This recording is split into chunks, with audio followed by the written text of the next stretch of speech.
문화내본주의로 간다. 아까 이거랑 뭐랑 연결되냐면요. 아까 사라지는 직업하고 연결됩니다. 사라지는 직업하고 이쪽이 살아남을 직업이고 이쪽이 사라질 직업인데, 그러니까 지금까지 물론 학력고사보다는 수능이 좀 더 창조성을 강조한 시험이긴 한데, 근데 그 정도의 창조성은 2030년대에 인공지능이 할 수 있는 창조성이에요. 그래서 과학이나 예술 쪽에서 상당히 고도의 창조성을 발휘하지 않으면은 위험한 직업입니다. 그 다음에 인간관리, 특히 인간의 감정과 관련된, 근데 여기서 인간의 감정과 관련된 것들이 굉장히 많은데, 뭐 그 중에 하나는 취미일 수도 있고, 종교일 수도 있고, 뭐 인문학일 수도 있고, 문화센터와 관련된 어떤 그런 직업들일 가능성이 많죠. 그 다음에 제가 아까 미래에는 2030년대 가면은 아마 여러분들의 자녀가 80%가 실업자가 될 가능성이 있는데, 자녀 중에 그때 대다수의 사람들이 직장이 없을 때 활성화되는 게 바로 커뮤니티예요. 그래서 지금부터 어떤 그 커뮤니티를, 동호회를, 그래서 동아리 회장을 하는 게 점수를 많이 주는 이유도 일종의 그런 거거든요. 뭔가 새로운 놀거리라든가 즐길거리, 그 다음에 의미 있는 행동을 주도적으로 한번 만들어서 팀을 짜보는 경험, 그런 경험들이 미래에는 굉장히 소중해집니다. 대다수의 사람들이 실업자가 됐을 때 그 사람들한테 수입이 없는 게 아니에요. 국가에서 연금을 줍니다. 그러니까 20대 애들한테도 연금을 줘요. 굶어 죽으면 안 되니까요. 20대 애들도 혼자 살면서 직장이 없을 수가 있거든요, 미래에는. 그러면 걔네들이 그 작은 돈으로 지금까지 그런 식으로 사는 유럽하고 일본의 젊은이들의 월급이 한 달에 40만 원이에요. 그래서 한 달에 40만 원 가지고 살 수가 없기 때문에 서로 그 돈을 모아가지고 뭔가 생활을 하게 됩니다. 공동체 생활을 하게 되죠. 그런 커뮤니티가 활성화가 되는 거예요, 미래에는. 그 다음에 돈 많은 사람들을 위한 맞춤 웰빙 서비스가 지속적으로 살아남게 되죠.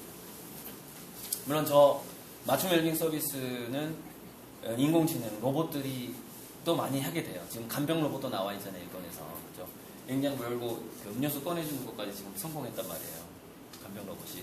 환자 들어가지고 이렇게 침대 옮기고 이런 것까지 로봇이 하고 있단 말이에요, 지금.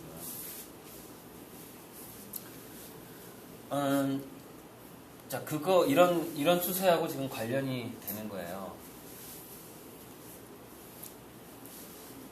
그래서 여기서 유치원 교육으로 한번 연결시켜 보자면은,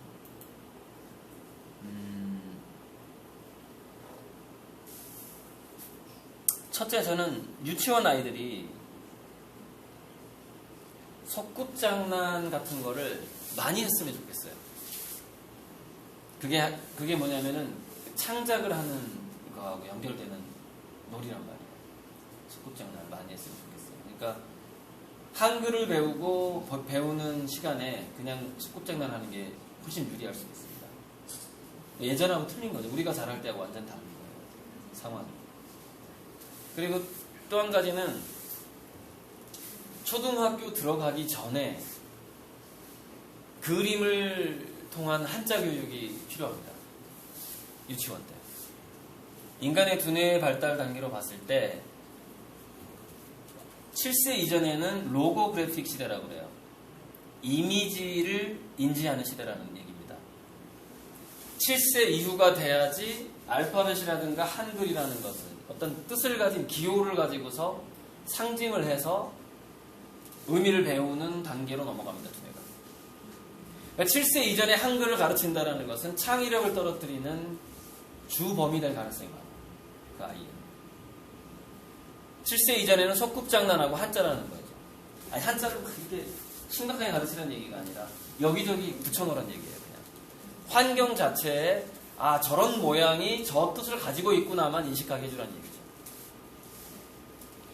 그게 훨씬 더 중요하고 한자는 상형 문자이기 때문에 이미지입니다. 이미지. 문자라기보다는 이미지에 가까워요. 그래서 7세 이전의 아이의 두뇌에 적당한 거죠. 그래서 4살 때 여러분 천자문은 뗄 수 있지만 4살 때 그 한글이라든가 알파벳을 배우기는 힘듭니다. 그 두뇌가. 이미지를 더 쉽게 인식하는 시대이기 때문에. 그게 굉장히 중요해질 것 같고 또 하나는 이런 겁니다. 이제 뇌과학으로 좀 슬슬 넘어가고 있는데요. 제가 이제 미래학하고 뇌과학을 주로 한다고 그랬잖아요. 그건 왜 그러냐면은 일단 미래를 공부의 정의라는 게 원래 그렇습니다. 공부의 정의라는 게 지금 뭐 이제 초등학생 학부모도 있으니까 이 근처에 아무튼 공부의 정의가 있을 텐데요.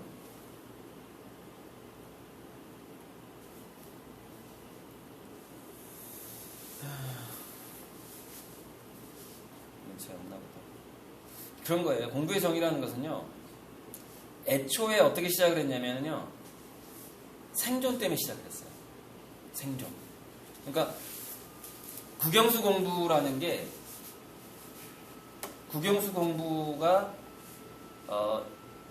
로봇이나 이제 자동화가 시작됐잖아요. 산업혁명 이후에. 그래서 대다수의 사람들이 노동으로는 돈을 벌 수 없는 상황들이 펼쳐졌잖아요. 그래서 그때 국영수를 공부하면은 먹고 사는데 도움이 됐었다는 것이죠. 근데 지금 국영수가 먹고 사는데 미래에는 도움이 안 될 가능성이 높다는 것이죠. 그런 상황이에요.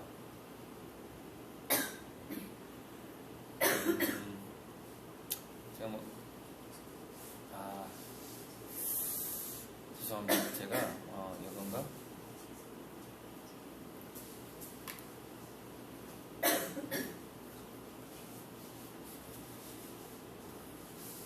PPT 종류가 많아서 정확히 딱 지금 못 찾겠거든요. 그냥 머릿속에 있는 거를 칠판에 활용해서 좀 중요한 부분만 보여드리고 그게 좋을 것 같아요.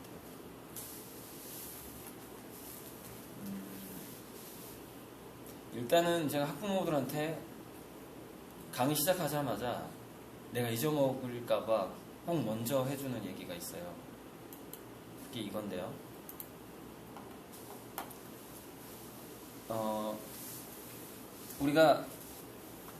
우리 엄마들의 신체는요, 임신을 했을 때 아이가 세포 분열을 하기 유리하도록 신체가 바뀝니다.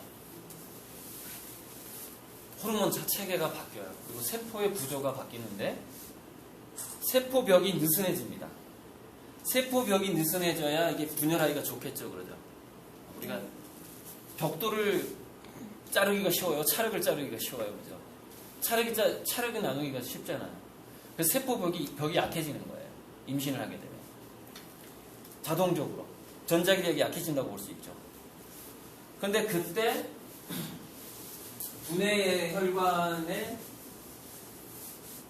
여기가 혈관을 치밀하게 두뇌만큼은 여기가 필터가 있어요. 확 오므라져 있어요. 혈관이. 왜냐면은 몸을 독소가 공격을 해도 되는데 우리 두뇌는 독소가 두뇌를 공격하게 되면은 두뇌가 망가지는 것은 왜 위험하냐면 두뇌가 망가지게 되면 모든 호르몬 조절이 망가지기 때문에 그래서 원래 치매에 걸리게 되면 인간은 죽게 돼 있어요. 금방. 지금 요양원 때문에 안 죽는 거예요. 모든 게 조절이 안 됩니다. 자기가 밥을 먹었는지도 모르니까 굶었는지도 모르고 두뇌가 조절하는 거잖아요. 누가 챙겨주니까 사는 거지. 안 그러면 죽습니다. 인간은 두뇌가 망가집니다. 그래서 두뇌가 중요하다는 것은 모든 동물을 알고 있어요. 그래서 두뇌의 혈관만큼은 독소가 두뇌 안으로 들어오지 못하게 디자인이 되어 있습니다. 근데 임신을 했을 때만 이게 예외 상황이 돼요. 엄마가 임신했을 때는 이 혈관 치밀 이음부가 벌어져요. 그래서 입덧이 시작하게 됩니다. 왜냐면은 두뇌에 독성분이 들어오면 안 되기 때문에 뭐 애를 키우는 것도 중요하지만 내 두뇌가 중요하잖아요. 엄마가. 그래서 입덧을 시작해요. 조금 이상하면 먹기 싫어지고 토하고 이렇게 되는 겁니다. 독성분이 흡수되기 전에 토해버리는 거죠. 그런데 그때 저 치밀이음부가 벌어졌을 때 저 치밀이음부를 통과하는 것들이 생기게 되는데 그 중에서 여러분들이 임신했던 자녀의 DNA 조각인 RNA하고 여러분들의 자녀의 신경세포가 형성됐을 때 초기에 그 작은 뉴런 세포가 통과를 하게 됩니다. 그래서 무슨 얘기냐면 모든 엄마의 신체에는 자기 자식의 DNA 조각을 가지고 다니게 돼요. 곳곳에 박혀 있어요. 간 조직을 보면은 나옵니다. 근데 중요한 건 여러분들의 두뇌 속에 여러분들 자녀의 뉴런이 자라고 있다는 사실입니다. 이게 뭘 말하냐면은 엄마의 현재 두뇌의 상태가 실시간으로 자식한테 영향을 줄 가능성이 아주 높다는 사실입니다. 실시간입니다. 그러니까 무슨 얘기냐? 아이가 유치원이나 학교에 갔을 때 너의 본분은 공부하는 거야. 열심히 해. 하고서 엄마는 뭔가에 몰입을 하지 않는다. 계속 집중이 안 되는 거야, 학교에서. 왜? 엄마의 두뇌가 몰입하고 있지 않으니까. 그래서 여러분, 자식 성공시키려고요. 초등학교 때부터 막 체험학습 막 다니면서 이 자식을 보면서 그래, 이것도 체험해야 돼. 그래, 이것도 해야 돼. 이것도 배워야 돼. 저것도 배워야 돼. 이 엄마의 두뇌 상태가 어떤 상태인 줄 아세요? 굉장히 동물적인 상태입니다. 왜냐면은 동물과 인간의 두뇌 발달에서 어떤 차이가 있냐면요. 집중 시간의 차이가 생깁니다. 전두엽이 발달할수록 인간은 집중 시간이 깁니다. 그런데 엄마가 자기 자식을 위해서 집중 시간이 짧아지는 방식으로 자기 두뇌를 활용한다는 것이죠. 이게. 그럼 무슨 얘기냐? 그 엄마의 두뇌에 직접적인 영향을 받는 그 자식도 그 영향을 받기 때문에 몰입하지 못하는 두뇌 상태로 성인이 되어버립니다. 그래서 여기서 아주 역설적인 상황이 벌어지게 돼요. 나는 분명히 내 자식을 챙겨주려고 했고 잘 되게 하려고 이것저것 챙기고 도시락도 챙기고 이것저것 막 했단 말이에요. 자기 자식 책꽂이도 좀 청소해주고 방이 위생적이어야 되니까 막 청소도 하고 이랬단 말이에요. 그러느라고 엄마는 정작 자기 일에 몰입한 체험을 못했다 이거예요. 근데 그게 전달이 되어버린다 자식한테. 아무것도 못하는 성인이 되어버린다. 중요한 건 뭐냐면은 겉모습만 보고 아이들이 영향을 받는 것은 아니라는 겁니다. 그러니까 겉모습도 일단 1차적으로 겉모습이 중요해요. 무슨 얘기냐? 자기 자식이 엄마 옆에 있을 때 제가 이 질문하면 아마 저는 한 명도 없을 거라고 보는데요. 자기 자식이 주변에 있을 때 엄마가 3시간 이상 어떤 행동을 하면서 절대 자기 자신을 방해하지 못하게 하는 경험을 하고 있느냐는 것이죠. 자기 자식이 곁에 있을 때. 현재 여러분들이 그걸 하고 있느냐는 거죠. 자, 그러면은 예전에 지금 독일에 가요. 독일에는 히든 챔피언이라고 3,000개의 세계 1등의 기술력을 가지고 있는 중소기업이 있습니다. 그래서 독일은 금융위기가 와도 흔들리지 않는다는 거예요. 수출량이 지속적으로. 우리나라는 대기업 하나만 망하면 흔들리지만 독일은 그렇지 않다는 거죠. 근데 그 유럽, 독일 같은 데서 굉장히 중요시 여기는 교육 방식이 뭐냐면은 멘토-멘티, 즉 도제식 교육 방식입니다. 도제식 교육 방식하고 교실에서 배우는 방식에 차이점이 있다면 몰입 시간의 길이에요. 그러니까 뭐 하나를 배우기 위해서 얘는 하루 종일 그것만 생각하는 경험을 많이 하게 됩니다. 도제식 교육에서는. 근데 그런 체험이 앞으로 굉장히 중요해지는 이유가 있어요. 제가 아까 상위 5% 얘기했죠. 의사가 되든 뭐가 되든 상위 5% 얘기했잖아요. 상위 5%라는 것은 어디서 나오게 되냐면은 뭔가 하나를 장시간 오랫동안 체험을 했을 때 우리가 화분에 꽃나무를 심고 물을 듬뿍 줬을 때 깊이 젖어 들어가잖아요. 그와 마찬가지로 어떤 것 하나를 배우거나 체험을 할 때 아주 오랫동안 장시간 몰입하는 체험을 했을 때 그 아이의 두뇌에 형성되는 게 디테일이라는 게 형성이 돼. 디테일. 작은 부분까지 발견해낼 수 있는 능력을 갖게 된다는 거예요. 그게 신미안이라는 거예요. 신미안. 미래에는 미래 두뇌의 경쟁력은 두 가지입니다. 신미안과 세 가지인데 첫째 신미안, 패턴인지, 전략기획 능력이에요.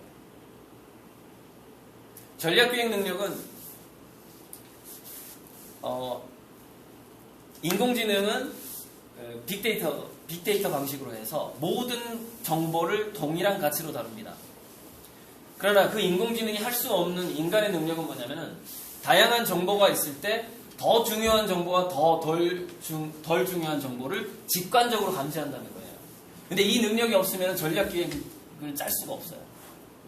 그러니까 무슨 얘기냐면 여러분 그 학교 공부할 때 예전에 여러분 직접 체험해 봤을 텐데 좀 소심한 애들이 진도 건너뛰는 걸 못하거든요. 그 무슨 얘기냐면 이제 중간고사가 딱 왔는데 어디선가 그 시험 문제가 많이 나올 거라는 힌트가 자꾸 주어집니다. 힌트가 주어지는데 얘는 건너뛰지를 못하는 거야. 분명히 75페이지 근처에서 시험 문제가 많이 나올 것 같은데 얘는 1페이지부터 70페이지까지 다 보지 않으면 직성이 안 돼요. 이게 인공지능 방식이에요. 인간의 방식이 아닙니다. 인간은 그렇지 않습니다. 전략적으로 조금 내가 안 봐도 되는데 시간을 보는 거죠. 시간이 얼마 안 남았어. 그럼 시험 문제가 많이 나올 걸 먼저 해야지. 이게 전략적인 능력이에요. 간단하게 얘기하자면 패턴인지라는 거는 경향성, 트렌드를 보는 거예요. 트렌드. 미래를 예측하는 능력 중에 가장 중요한 게 패턴인지 능력이에요. 무늬를 보는 거죠. 주식시장에서 주기를 보는 거예요. 신미한, 디테일을 보는 능력입니다. 디테일. 근데 패턴인지하고 전략기획하고 신미한을 동시에 발달시켜준다라는 게 바로 독서라는 것인데, 그래서 초등학교 때 굉장히 중요한 거는 첫 번째는 장시간 몰입하는 육체적인 활동이 포함된 체험이에요. 첫 번째. 제가 우선순위 좀 한번 정해보는 겁니다. 제 나름대로. 두 번째가 한자는. 세 번째가 독서 같아요. 세 번째. 어찌 보면 첫 번째 그 체험이 굉장히 중요한데, 아까 제가 체험을 짧게 엄마들이 체험을 시키려고 돌아다니는 방식, 애를 끌고 돌아다니는 방식이 자기 두뇌를 망치는 방식이기 때문에, 그러니까 엄마의 두뇌를 학대하는 거죠. 그러니까 엄마도 인간이잖아요, 그죠? 고등한 인간이고 대뇌를 가지고 있어요. 그럼 엄마도 뭔가를 추구하면서 뭔가에 몰입하는 게 있어야 된단 말이죠. 근데 그게 자녀한테 쏠리게 되면은 자기 자신을 동물 취급하는 거예요. 자기 대뇌를. 그러다 보니까 그게 분명히 우리 애가 뭔가를 많이 체험한 것 같은데 마지막에 뭐가 사라지냐면 신미안하고 패턴인지 능력하고 전략기획 능력이 골고루 약해져 버리는 거예요. 왜? 엄마의 두뇌가 그렇게 깊이 있는 체험을 못하는 모습만 보여줬고 실제로 내부적인 상태가 그렇기 때문에 뉴런이 연결되어 있기 때문에 자식하고 이 얘기를 하려고 지금 이걸 꺼낸 겁니다. 그래서 제가 저한테 제 유튜브 강의에 제 이제 고영훈을 치면은 여기 명함 가져가라고 놔뒀어요. 부족하면 이따 말씀하시고. 제가 못한 강의가 뭐 한 100시간 정도의 강의가 유튜브에 들어가 있어요. 100시간 정도. 거기 제목이 아주 세세하게 달려 있습니다. 뭐 중학생 애들한테 동기부여 하는 거, 뭐 해가지고 세세하게 달려 있어. 자기가 원하는 제목만 찾아서 들으면 돼요. 자, 어쨌건 부족한 거는 유튜브를 참고하시면 되고. 그래서 예전에는요 이런 게 있었습니다. 아빠들이 예전에는 집에서 일을 했었잖아요. 시골 같은 경우에 특히 농사질 때. 그래서 아이들이 뭐를 볼 기회가 있었냐면 성인이 어떤 한 가지 일을 3시간 이상 땀 흘리면서 꾸준히 일하는 모습을 관찰할 수가 있었습니다. 예전에는. 근데 요즘에는 여러분 한번 잘 생각해 보세요. 여러분의 자녀들이 어떤 한 성인이 3시간 이상 뭔가 집중한다거나 땀을 흘린다거나 하는 그 모습을, 그 지루하지만 그 모습을 관찰하고 있는지를 한번 생각을 해보시라고요. 학교에 수업 1시간은 45분이잖아요. 초등학교 때까지. 과연 그 모습을 보고 있는가? 근데 이게 왜 중요하냐면 이런 겁니다. 자습이 가능하려면 그 경험이 중요합니다. 어렸을 때. 3시간 이상의 자습이 되려면. 그러니까 두뇌라는 것은 몰입 상태로 들어가기 위해서 3시간 정도의 워밍업이 필요하다는 얘기가 있어요. 무슨 얘기냐면 3시간 이상 한 가지 일을 집중하지 않는 인간은 아무것도 이루지 못한다는 거죠. 특히 인공지능이 왔을 때는 완전 실업자 된다는 겁니다. 인공지능은 워밍업 시간이 없거든요. 바로 들어갑니다.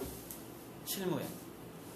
그러니까 인간이 굉장히 거의 그 몰입 능력이라든가 그런 것들이 초능력의 지경까지 가야 되는 건데, 자, 여기서 이제 중요한 건 이겁니다. 크게 두뇌의 유형이 있는데 두 가지로 나뉜다는 거예요.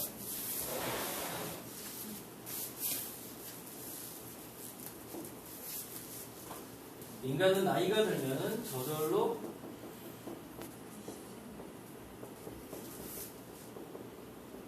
성질성이 생겨요. 성질성이 살인꾼이 됩니다.